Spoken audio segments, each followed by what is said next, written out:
Week 7 is in the books, which means we are more than halfway through the fantasy regular season. And it is so important to be managing that waiver wire and getting your team ready for week 8 and beyond. We had some big injuries this week. So here's 8 players that you should be adding off waivers this week to make sure that you are ready for the fantasy playoffs, which are coming up so soon. Let's get into it. First up, we have the Week 7 QB3, and up until Monday Night Football, he was the QB1 on the week, exploding on his debut for the Steelers with 24.9 points in fantasy football. Now, Russell Wilson isn't a really exciting option at this point in time, but if you're playing in Superflex leagues, every single starting quarterback has to be rostered. And quarterback scoring across the board is really strange this year. We are seeing down years from basically all of the top quarterbacks aside from Lamar Jackson. And if you drafted anyone aside from Lamar or maybe Baker Mayfield, you're feeling pretty disappointed at the moment, with players like CJ Stroud, Patrick Mahomes, Josh Allen, Jalen Hurts all disappointing. So to me, this is the time of year where I'm looking to play the waiver wire. I would probably rather start Russell Wilson in week 8 against the New York Giants than I would be looking to start Patrick Mahomes, who has been terrible this season. He's currently the quarterback 22. So if you're playing in a Superflex league, he's really easy to pick up on waivers. We've just seen him do really well on his debut. His skill set really fits the weapons in front of him, with checkdowns to Jaylen Warren and that beautiful moonball to George Pickens that we saw a couple of times on Sunday. Russell Wilson still has it. He was actually fine in Denver in the second season there. So to me, I think he's viable. I think you can go and get Russell Wilson this week. Drake Maye has played 2 games in the NFL. He has been the quarterback 10 and the quarterback 7. Through those 2 games, on a per game basis, he has the same average fantasy points as Jaden Daniels and higher than Josh Allen and Joe Burrow. And yet he's still available on waivers in a fair amount of leagues. We've seen that Drake Maye has a huge rushing floor, as well as that incredible arm and the ability to make plays out of structure. So, despite the offense's failings, he's thrown for multiple touchdowns in both of his first 2 weeks. So they are playing the Jets next week, which we know can be a difficult defense, even though we just saw Russell Wilson explode against them on Sunday. Then the Titans. But Drake Maye is here, and he is here to stay. With a bunch of uncertainty at the quarterback position, I would be perfectly happy starting Drake Maye over a bunch of the options that I mentioned earlier when I talked about Russell Wilson, and especially with a lot of the injuries at the wide receiver position, which are guaranteed to bring the quarterback stock around the league down, which we're going to touch on a little bit later. But to me, if Drake Maye is still out there, even if you're picking him up as your QB2, I think you have to go and get him. The guy is elite, and he's going to be a starter in this league for a long time, but he's already averaging over 20 fantasy points per game through his first 2 weeks. That is someone that needs to be on your roster. If you are enjoying the video so far, I would really appreciate if you would just scroll down a little bit and subscribe to the channel. We are so close to 200 that I can taste it, and I would love if you would be part of that journey with me. But for now, let's get on to the running back position.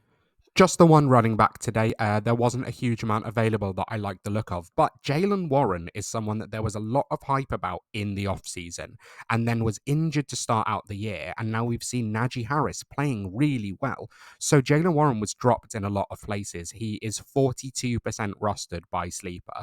Now they've got the Giants upcoming and then a bye week, as I mentioned, with Russell Wilson. But for me, Jaylen Warren is still the same explosive talent that we've seen in the league last year, and the role still fits, especially with Russell Wilson now starting rather than Justin Fields. The problem with Fields, even though Jaylen Warren never actually managed to play with him while he was the starter, the problem with Fields is that he has that rushing upside. So when the play starts to break down, when the structure of the play isn't working out, he can scramble and escape the pocket.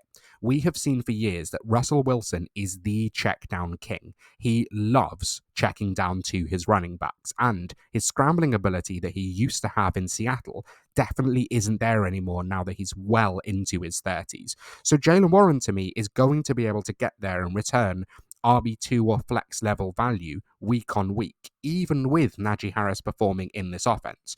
We know that there aren't a huge amount of other targets that can do a decent job in the NFL. We've seen George Pickens, Pat Fryermuth, and then there's basically nothing else.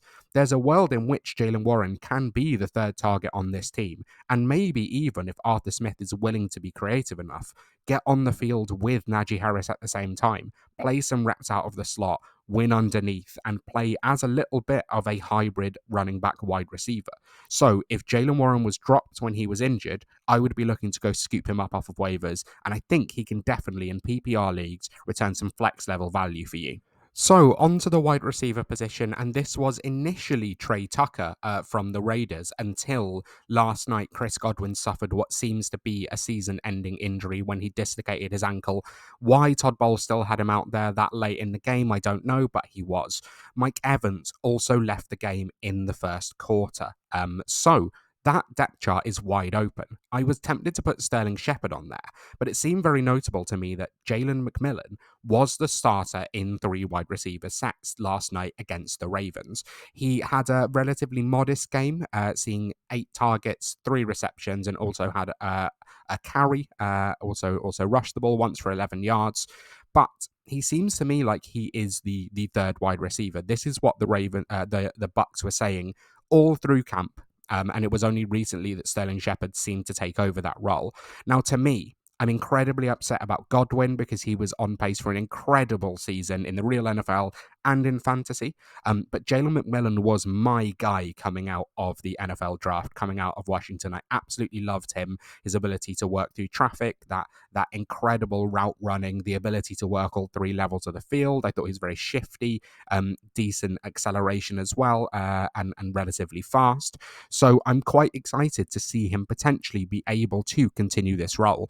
It's also good to mention that Chris Godwin is a pending free agent at the end of the year, so this could be the end of his time in Tampa Bay. And I think if they choose to, they've currently been playing Jalen McMillan at the Z spot, so they've been playing as the other outside wide receiver to Mike Evans with Chris Godwin in the slot. I think Jalen McMillan can be a Chris Godwin fill-in, so I think he can go into the slot and absolutely smash and see the same sort of high level volume that Godwin's been seeing so far. This is the priority for me at the wide receiver position. The other 2 that I've got are also related to injury, but that Bucks offense is so pass happy. Baker Mayfield it's having an incredible season. Liam Cohen is doing a stellar job as their new OC, replacing Dave Canales, and Jalen McMillan for me is an absolute smash in this spot. Unless he loses work to Sterling Shepard, there is a chance, but he's not going to have a better opportunity than this wide open depth chart, the ability to play all 3 positions at the wide receiver slot. And I think definitely he's incredibly low rostered, less than 10%. You can go and get him, and there's a real chance that this is a league winning wide receiver available on waivers. Cedric Tillman had never had a fancy week inside the top 40 wide receivers until this week, where he caught 8 of 12 targets for just over 80 yards and got a 2-point conversion as well, and finished as the wide receiver 14. He vastly outpaced Jerry Jeudy and Elijah Moore in terms of targets. Now, this is a really interesting one to me. As I mentioned, this is injury based. We saw that Deshaun Watson tore his Achilles and is going to miss the rest of the season. If not, this being the end of his career, which would be great, but that's not the point here.